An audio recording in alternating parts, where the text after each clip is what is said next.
About mid-morning the following day, Elizabeth looked up and down the street, desperately hoping to see Mr. Darcy riding to her rescue. If it were not for the fact that she felt very much in need of a rescue, she would have laughed at her dramatic thoughts. However, as it was, she would like nothing better than to be swept up onto Mr. Darcy's horse before racing away with him to somewhere. Anywhere. She really didn't care where it was as long as it was away from Mr. Collins. She would even be happy to be returned to Netherfield and be forced to endure the slights and barbs of Miss Bingley and Mrs. Hurst. At least they canvassed topics of some interest, and did not do so in an incessant flow of pompous nothings. There would be moments of silence with Mr. Bingley's sisters as they shared looks and smiles over what they considered to be their own cleverness. There were no pauses with Mr. Collins, nor was there any cleverness, whether it be only perceived or genuine. "Oh!" Lydia cried. "There, just passing the haberdasher's shop. Do you see him?" She clapped her hands in delight and pulled Kitty forward toward the street. "We should intercept them, should we not, Jane?" Jane paused a moment to look in the direction Lydia had indicated. "Do you mean Mr. Denny and his friend?" Yes. Of whom else would I be speaking?" "I was hoping it would be Mr. Bingley," Jane replied.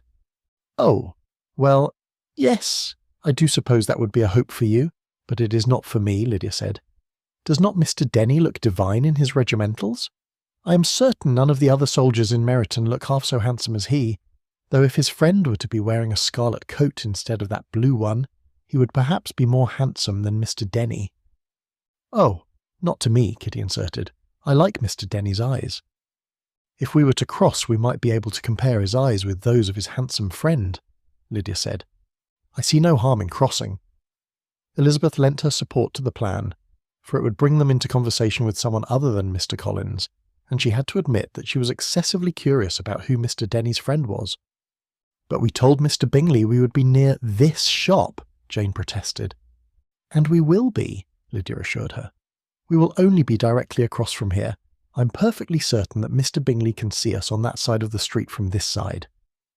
"Meeting gentlemen on the street," Mr. Collins clucked his tongue and shook his head. "It is not what I would call proper." There were a great many things that man did not deem as proper. How many improvements had he suggested to his cousins, both on their walk to town and interspersed in conversation at this shop or that?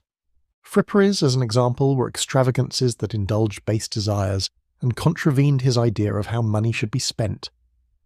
A gown was just as useful without lace as it was with, and if it already had lace and that lace had not been eaten by moths or ruined by carelessness or some other accident, then no new lace was needed.